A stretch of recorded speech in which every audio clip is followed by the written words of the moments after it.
Hare Krishna. So today we are going to talk on the eighth chapter of the Bhagavad Gita, and the eighth chapter of the Bhagavad Gita comprises of attaining the Supreme, how to quit your body. Of so how to quit your body. So this is going to be the important essence of this eighth chapter. So we have to understand what Krishna is saying here in order to um, quit your body. Just 2-3 days before, we had one of our very senior devotees who just quit his body, and his name is Madhav Ghosh.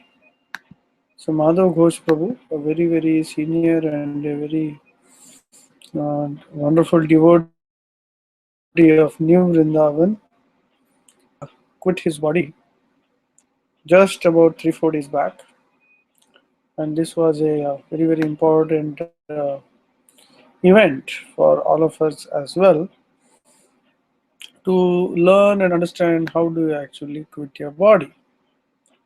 So quitting our body is um, going to be a very very important part. To learn how to quit our body is going to be very very important, because when we, whatever bhakti we do, whatever tapasya we do, whatever yoga we do, whatever bhajana and sadhana we do, it is said everything will be tested at the time of death. So everything will be tested at the time of death. So therefore, since everything will be tested at the time of death, uh, so our practice of this, how to quit the body, all this practice, because it is said at the point of death is the final exam. It is the final exam how we go to the spiritual world. So let's go for the understanding. So this chapter begins with Arjuna asking, Kim Tad Brahma, Kim Adhyatmam, Kim Karma Purushottama, Adi Bhutam Cha Kim Proktam, Adi Daivam Kim Uchyate. So Arjuna inquired, O my Lord, O Supreme Person, what is Brahman? What is the self? What are fruitive activities? What is this material manifestation? And what are the demigods? Please explain this to me. Hmm? So Arjuna is asking these following questions. Hmm? So, so the questions are: what is Brahman? What is the self? What are fruitive activities, karma? What is material manifestation? What are demigods? So, Kim Tad Brahma, Kim Adhyatmam, Kim Karma Purushottama, Adi Bhutam Cha Kim Proktam, Adi Daivam Kim Uchyate. So, it's basically asking about the varieties of material manifestation. Hmm?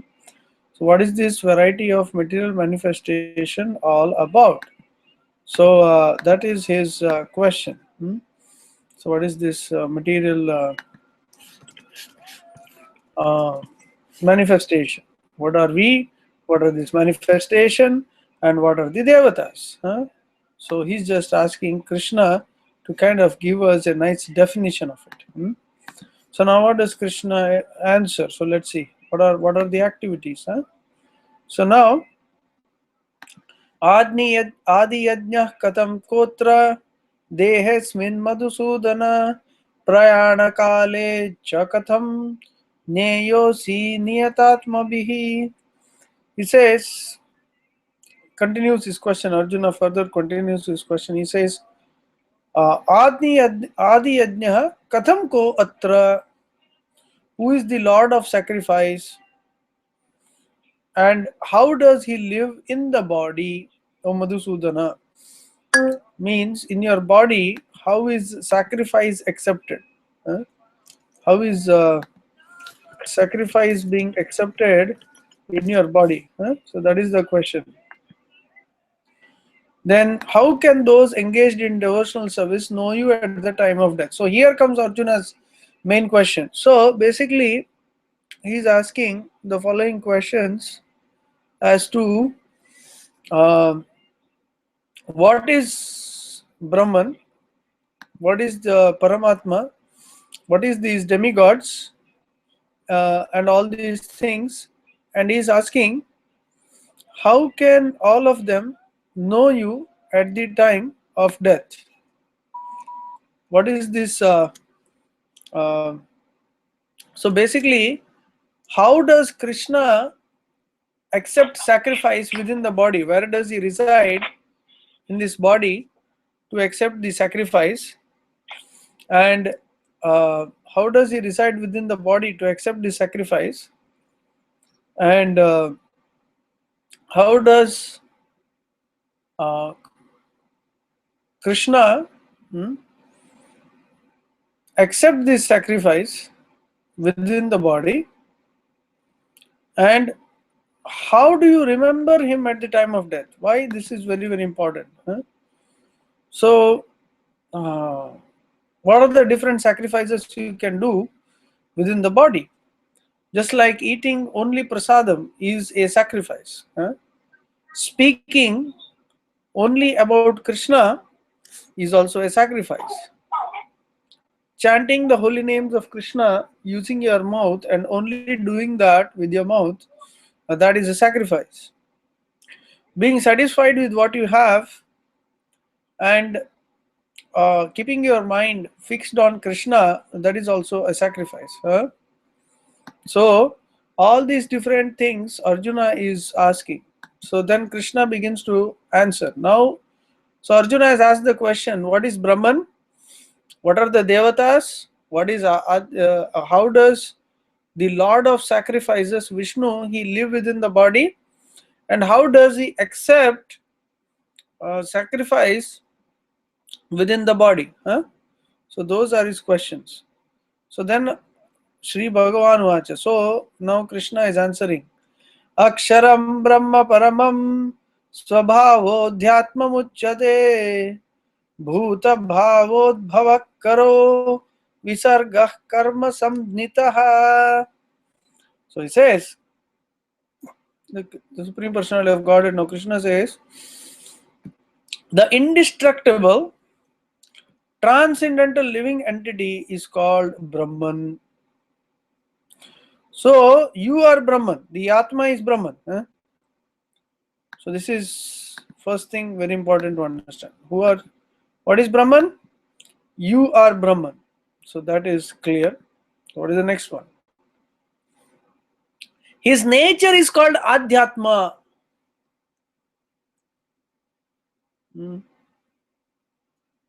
So what is the soul has a particular nature. The soul is not some formless, nameless thing.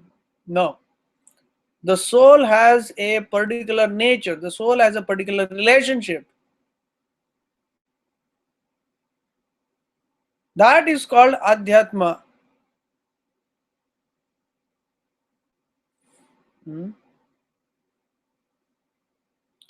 So this Adhyatma means, what is its real nature? We call it Sanatana Dharma also.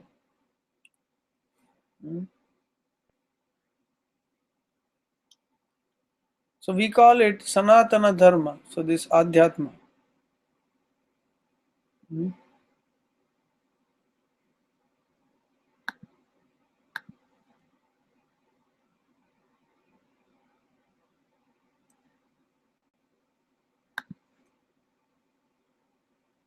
So then he says, Bhuta bhavodbhava karo visargaha karma uchyate. So that karma by which you get another body is called as karma or fruitive activity. That action by which you get another body is called karma. So karma means fruitive activity by which you get another body. So that is important for us to understand. So those activities by which we get another body is called as karma. Hmm? So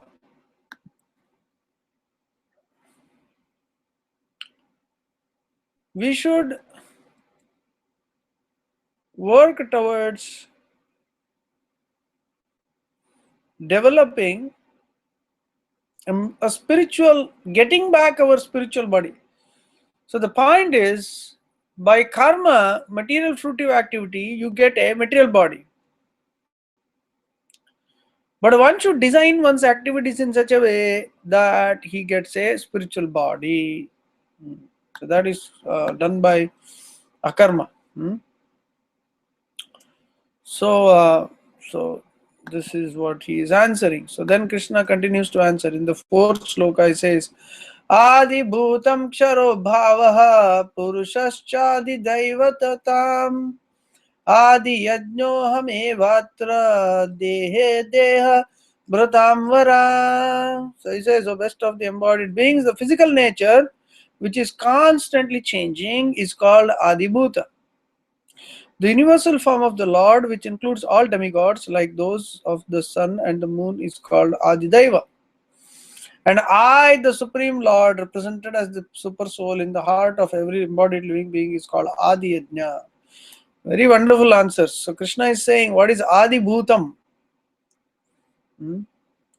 So this material manifestation is called Adi Bhuta, which is constantly changing. Now we see climate change, so there is some change, right? So then at one point everything was village, now everything is city, and after 100 years all the cities will be destroyed. Then all the suffering. So all these things will go on. This material world will just keep going on, and there is no end to it.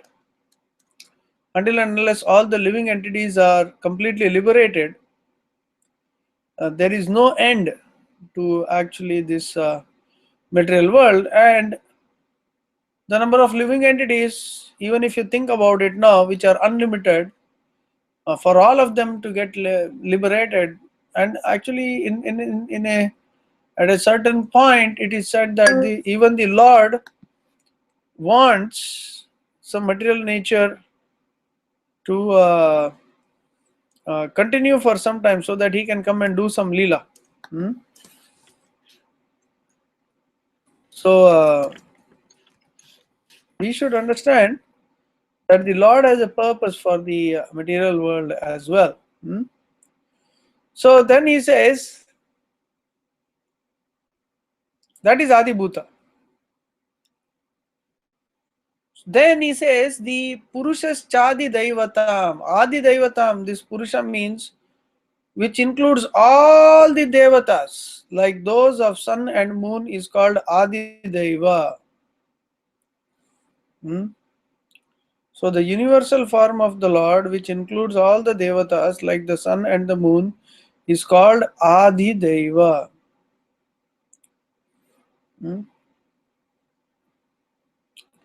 So if you read the description of the universal form, there is one in the 11th chapter, and then one is in the second canto of the Srimad Bhagavatam.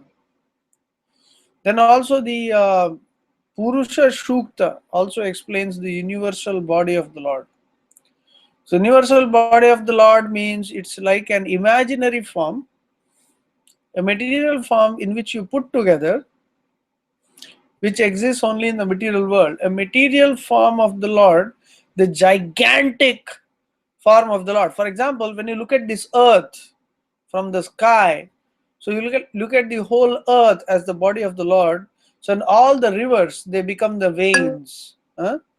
All the trees, they become the hairs on the body.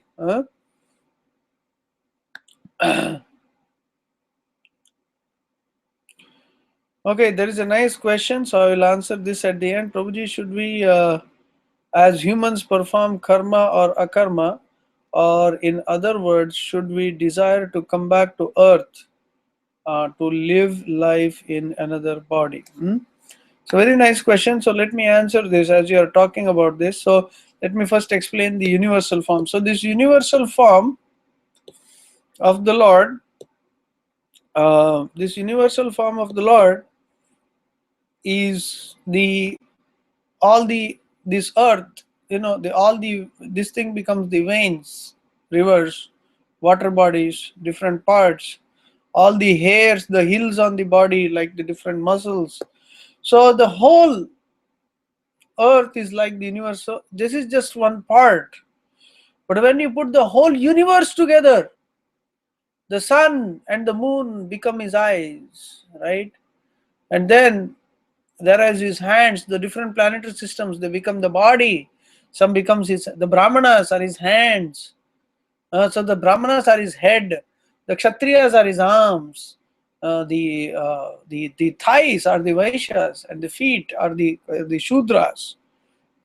So there is this imaginary form of the Lord. So Krishna is explaining that this, and all the devatas, they are fitting into this body. Indra is taking charge of water, and within all the planetary systems of the universe, all the different devatas are residing within the universal body of the Lord.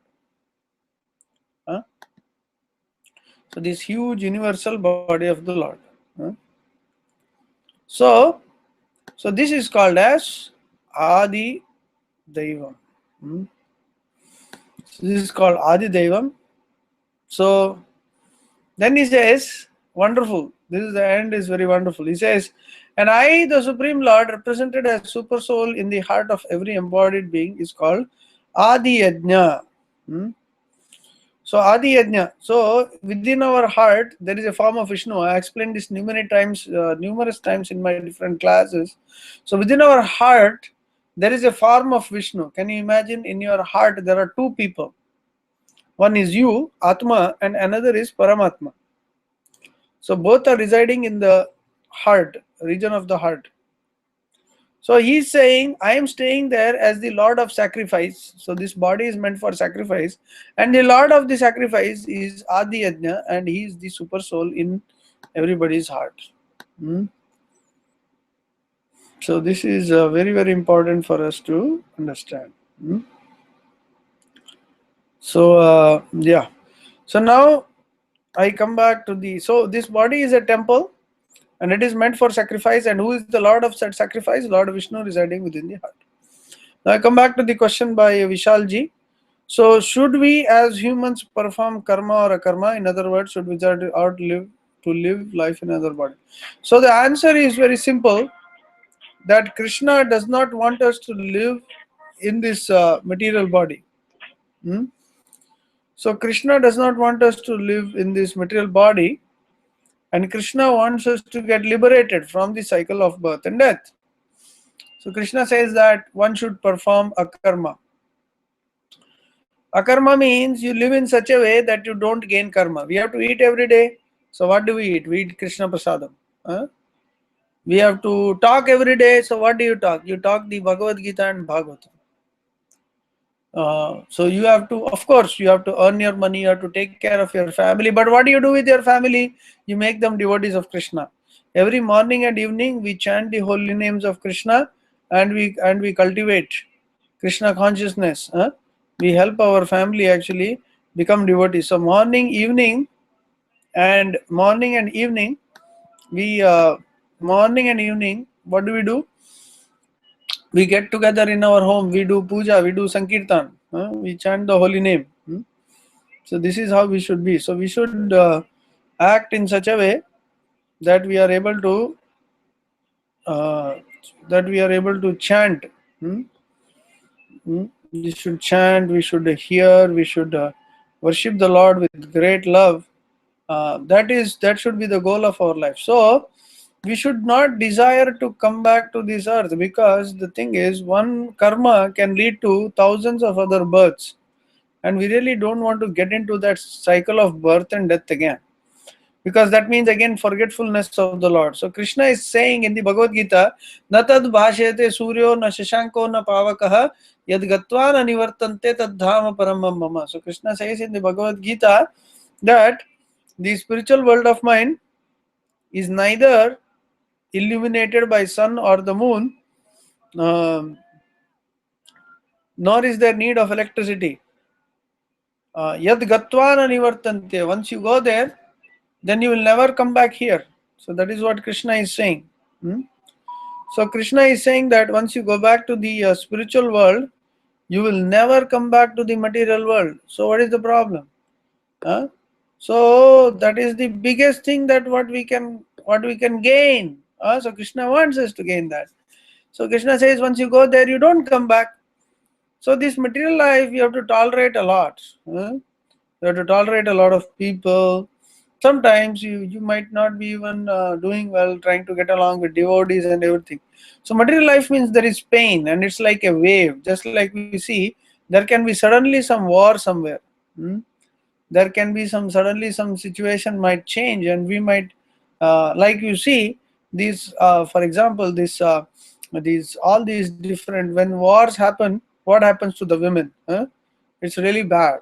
It's not just in one place, but any place. Now, what is happening with so many women today? What's happening with the children? There is so much child trafficking and all these things. So it is very painful that all these things are going on. And because of this, what is happening? People are suffering because of this. People are suffering very, very badly because of this. And because of this, this material world is not a place for a gentleman. Because the material world is designed for material happiness. Also, okay, if you become a pure devotee of the Lord, just like Kanakadas, or you become like Tukaram, or you become like Purandaradas, then yes, you can come back to this world. You can come back to this world. You can come back to this world in that case. So then you can do preaching. You can save more people. Then your life becomes successful. But you should live in this world, but not be of this world. You should be liberated. If you are living an ordinary material life with karma, then you will suffer. That you will gain births. But we have to go beyond deathlessness. So our desire should be, even if we come back to this material world, we should come as pure devotees, just like Narada. So that is the point, that it's not worth living an ordinary material life. It's not worth just living an ordinary material life. We have to focus on cultivating our spiritual life. So that is what is very, very important. So I hope I answered the question. So Vishalji, so if you think you have any more doubts, please let me know. So basically, yes, Krishna encourages us not to perform any more material karma. Krishna says that this birth and death is very, very painful. Now, Shankaracharya says again and again, 9 months in the womb, all this is very, very painful. So even if you want to come back, so the only reason for you to come back should be to serve Krishna as his pure devotee. So that is the only thing. That is the only thing Krishna is asking. All right. Okay, so let's go forward here. So that's Krishna is definitely asking us to perform a karma, because in the end, Krishna, it's not just about karma and akarma. Krishna wants us to love him, and when we love him, there is no question of karma. So Krishna wants us to perform only akarma, that by which we are only able to worship. We are able to only love the Lord. So our goal of our life should be to just love Krishna, to cultivate our life in such a way that none of these sinful reactions act on us, and we are simply able to love the Lord. Antekale cha mameva smaran muktva kalevaram yah prayati samadbhavam yati nastyatra samshayah. And whoever at the end of life quits his body, remembering me alone at once attains my nature. Of this there is no doubt. So now Krishna gives the answer. So how to quit the body? So it begins with this point: how to quit the body. So what are you? You are Atma. What are the demigods? What, where does this Lord of sacrifice reside? That is Paramatma within the heart. Huh? Then Krishna explains how to quit the body. Ante kale cha mameva. So when you are about to die, you should um, remember the Lord. Yah prayati samadbhavam. Hmm? So Krishna says, whoever at the time of death he quits his life, remembering me alone, at once attains my nature. Of this there is no doubt. So there is no doubt that if you remember Krishna at the time of death, that you will go back to Krishna. So now let's read this purport. It's a very, very important shloka. So let's read the purport by Srila Prabhupada. So in this verse, the importance of Krishna consciousness is stressed. So anyone who quits his body in Krishna consciousness is at once transferred to the transcendental nature of the Supreme Lord. The Supreme Lord is the purest of the pure. So anyone who is constantly Krishna conscious is also the purest of the pure. The word smaran, remembering, is important. Remembrance of Krishna is not possible for the impure soul who has not practiced Krishna consciousness in devotional service. Therefore, one should practice Krishna consciousness from the very beginning of life. If one wants to achieve success at the end of his life, the process of remembering Krishna is essential. Therefore, one should constantly, incessantly chant the Mahamantra Hare Krishna, Krishna Krishna, Hare Hare, Hare Rama, Rama Rama, Hare Hare. Lord Chaitanya has advised that one be as tolerant as a tree. So there may be so many impediments for a person who is chanting Hare Krishna. Nonetheless, tolerating all these impediments, one should continue to chant Hare Krishna, Krishna Krishna, Hare Hare, Hare Rama, Rama Rama, Hare Hare. So at the end of one's life, one can have the full benefit of Krishna consciousness. So this is very, very important. So what is important for us to understand is that the end of life, somehow or the other, we should remember Krishna. So by remembering Krishna at the end of our life, at the time of death, then our life becomes very, very successful, because remembering Krishna means we are able to go back to the spiritual world, because Krishna is awaiting us. Krishna is awaiting us for us just to remember him at the point of death. Because the moment you remember him at the time of death, that means your whole life, whatever you have practiced, is coming to culmination. And your real desire in your next life is that you don't want to take another body, you want to go back to Krishna. So he says how to do that. Smaran Muktva, one should remember. So recently, Madhav Ghosh Prabhu left his body. So what happened at that time was he is about to quit his body. And when he is about to quit this body, Madhav Ghosh Prabhu, all the devotees were singing for him for the last few days, and he had stopped eating and drinking because he knew that he was anyway going to quit his body. He knew that, so he had stopped eating and drinking altogether. And then he was listening to kirtans, he was listening to shlokas, he was listening to people. So he was doing all these things, and he was just waiting to quit his body. So he was waiting to quit his body, and then what happened is that all the devotees were chanting. And that day, when he was about to quit his body, early morning, uh, devotees chant for him, do kirtan, everything, and then they put a tilak on his head, and they put some Ganga water on his lips, and they give him a bead bag. So at around 11 o'clock, 11:20 or something, there was nice sunshine, and the scene was very nice. And what happened is that it is said he had a tear in his eye, and he was remembering Krishna, and as he was remembering Krishna, all of a sudden um, he pressed on his bead bag hard and he quit his body. Hmm? So this is a wonderful way to die in the holy dham of New Vrindavan. So he quit his body, and in that way he died as an example for everybody else. It is so wonderful. So we have to understand that this is a very very wonderful way to die.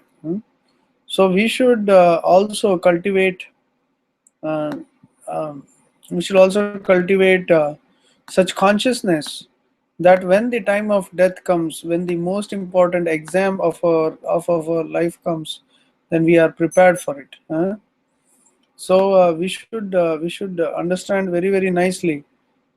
We should understand very very properly that the whole goal of this human life culminates at this point called death. Hmm? And at the time of death, it is said, whatever is your most loved object of your life, you are able to remember that. Hmm? Everything else just passes away.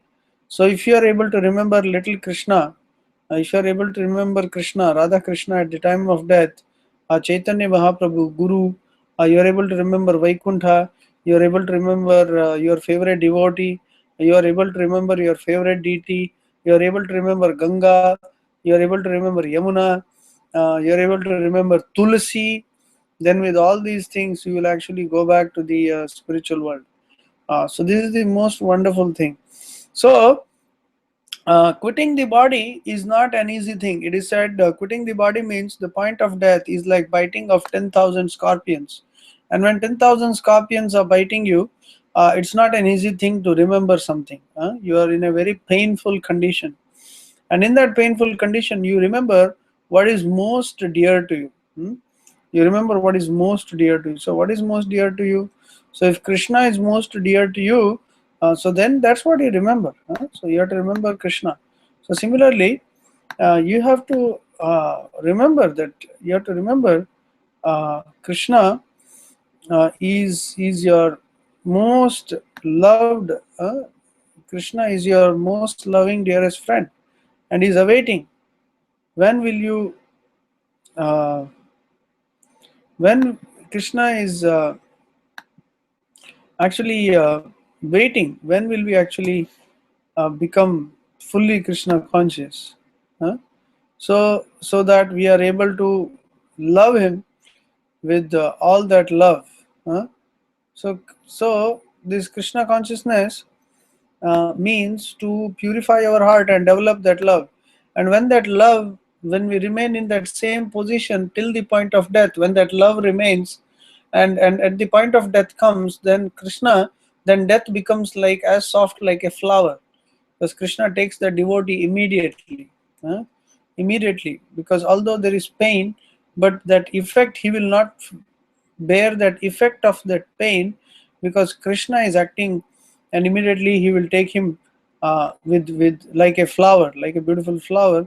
He will help him overcome this. So this is what we need to understand, that our life is in our life we should gradually cultivate bhakti by chanting, by reading Bhagavatam, especially by doing service to the devotees, by serving those devotees who have that love for Krishna. When we do that, we also actually develop that same kind of love and same kind of love and dedication. And in the end, we actually go back to the spiritual world. So that is what we need to understand. So when we understand that, we will actually become very very successful in our life. So so here we'll read one more sloka for today, and we'll try to end this wonderful beginning to the 8th chapter. So Krishna says again, Yam yam vapi smaran bhavam tyajat ante kalevaram tam tam evaiti kaunteya sada tad bhava bhavitah. So whatever state of being one remembers when he quits the body, O son of Kunti, that state he will attain without fail. So he is saying, Krishna is saying that uh, Prabhupada explains here. Let's read the purport. So the process of changing one's nature at the critical moment of death is here explained. A person who at the end of his life quits his body thinking of Krishna attains the transcendental nature of the Supreme Lord. But it is not true that a person who thinks of something other than Krishna attains the same transcendental state. This is a point we should note very carefully. How can one die in the proper state of mind? Maharaja Bharata, although a great personality, thought of a deer at the end of his life. So in his next life, he was transferred to the body of a deer. So there was a devotee called Jada Bharata.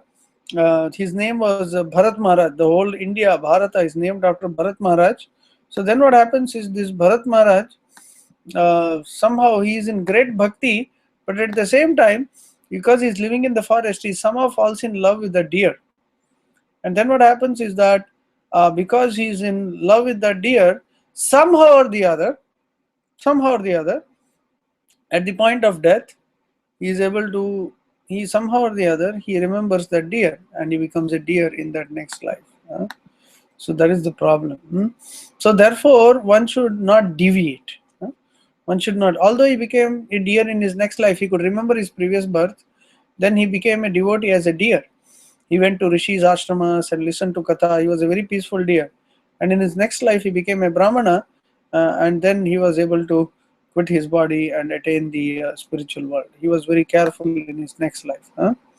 So Krishna is explaining, so Prabhupada is explaining, of course, one's thoughts during the course of one's life accumulate to influence one's thoughts at the moment of death. So this life creates one's next life. If in one's present life one lives in the mode of goodness and always thinks of Krishna, it is possible for one to remember Krishna at the end of one's life. That will help one to be transferred to the transcendental nature of Krishna.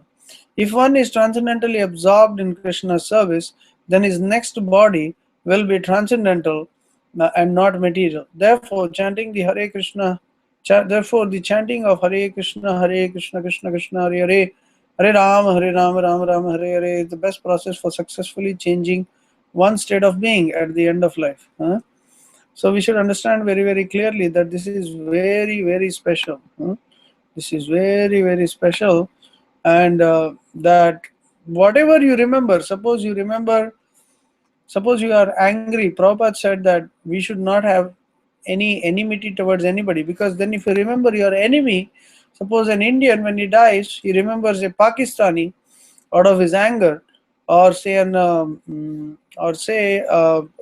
Iraq and Iran, they hate each other. So Iraqi hates a Irani person and he remembers Iran when he dies. So next life he'll be born in Iran.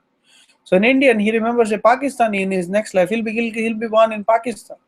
So what do you remember at the time of death? So then you will go into that. If the husband is too much in love with the wife, and then what happens is, then at the end of life, if he's remembering his wife, the next life he could be born as a woman. So therefore, one should transfer one's love, or rather purify one's love, by connecting oneself to what one loves naturally. And the soul naturally actually loves only Krishna.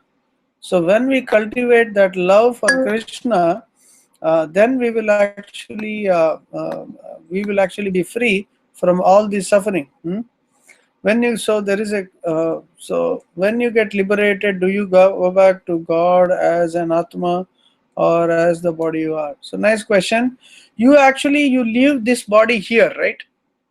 When you go back to the spiritual world, you leave this physical body here, and you leave your mind also behind.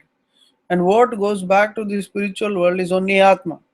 Now, by the way, this Atma has a spiritual form, Rupa.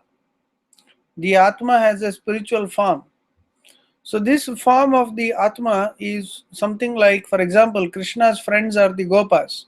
So your Atma could be one of the Gopas or the Gopis or some servant of the Lord. So there are many multi-million forms of different forms of the Atma in the spiritual world, where attaining which the body So then the soul is able to serve Krishna.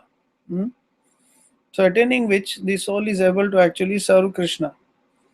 So when the soul attains that spiritual body, he is able to serve Krishna in such a unique way. So what goes to the spiritual world is only the Atma, which has a unique form. Then it goes to that particular planet. Huh? So question. All right. So now we have a question from Vishalji. Okay. Prabhuji, to increase our consciousness in our busy life, how should we divide our time between mantra jap and reading Gita? Equal time for both. Yes, very good question. So, uh, one should not lose even 1 second. One should not lose even one moment in and waste it in anything else. So one should chant. Ideally, we chant 1.5 hours Hare Krishna. Now, if that may not be possible, so then we should chant at least if you chant minimum half an hour a day.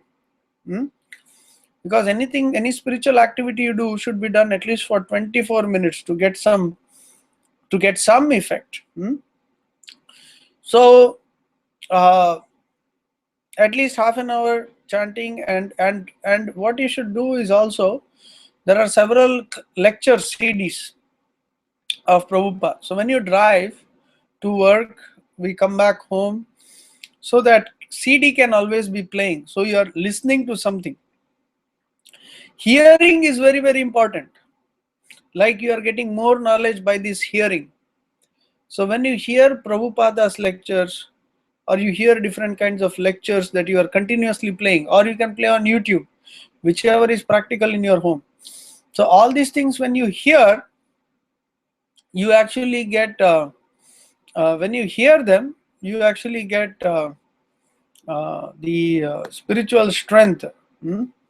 So then when you hear from prominent devotees like Prabhupada, different swamis in ISKCON, whoever, or you are listening to lectures like this, like from me or anybody, so when you hear from bona fide sources, then our intelligence is very much strengthened. And then when you read the Bhagavad Gita, it makes sense. So yes, we should spend a good amount of time chanting, good amount of time hearing, because we give to our body maintenance. We work 8 hours a day, we sleep 8 hours a day, we take bath half an hour to 45 minutes a day, then we eat like 1 hour, 1.5 hours a day. So we spend almost like 20, 23 or 22 hours for the body. Then we should spend at least 1 to 1.5 hours for the soul as well. This is very, very important in our cultivation. If not, at least 1 hour. 1 hour should be there in a day, chanting, and there should be reading.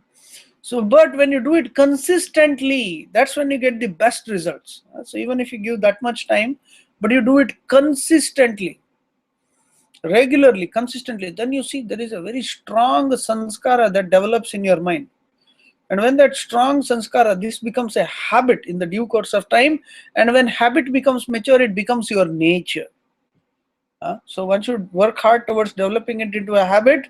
So when that habit becomes stronger, then it becomes your nature. So this is very, very important for us to understand. So yes, one should give equal time. One should also hear attentively. One should read attentively. One should also hear attentively. So when you drive, when you are at home, when you are doing any of these things, you should hear very, very attentively. Then you should read also very, very seriously with the devotees, with the help of devotees and everything, and ask any doubts that you may have. And you will see in the due course of time, your intelligence will become very mature, very strong. Then you will be able to remember Krishna very, very easily. So I hope I answered your question there. So the more you spend, okay, the more time you spend, the better it is. So it's going to be nice. So I hope I answered the question. So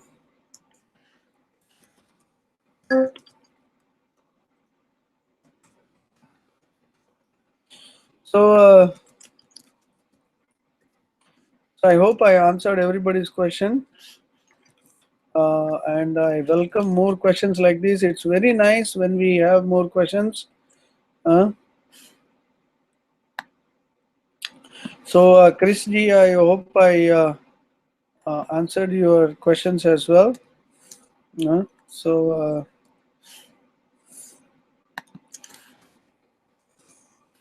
it'll be very nice, because the more questions you ask, then the more you get more varieties of ways to look at this very very important subject matter. So this is very very important for us to understand. Okay, so basically, this soul is Brahman, then Adhyatma. The soul is Brahman, its nature is Adhyatma, the universal form Adi Yajna, and the Lord of sacrifice is the Lord within the heart, the Paramatma. And Krishna says that uh, if one remembers him at the time of death, then one goes back to the spiritual world, or whatever one may remember at the time of death, he goes there. So it's very important to remember Krishna at the time of death. So this is very very important. All right, so it's been very nice session today, and I would like to keep something very interesting for the next week, which is very very important for us to understand. So we will pick it up from where we are leaving it today, where Krishna is asking Arjuna to remember him all the time. Tasmat sarveshu kaleshu ma manusmarayudhya. So next week we'll just do this one shloka, how you can remember Krishna all the time. We'll just recap all these shlokas, then how you can remember Krishna. So we will recap this very very important thing in the next week. All right. All right. So I'll stop here. So thank you very much. And if anybody has any questions or comments, let me know.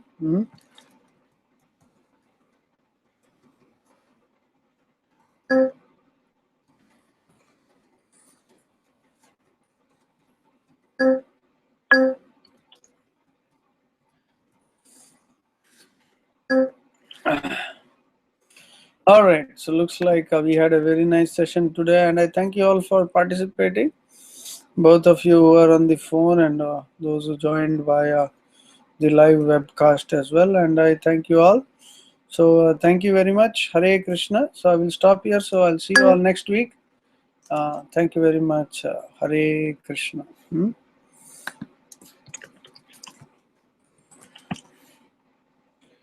Mantra Srimad Bhagavad Gita ki jai.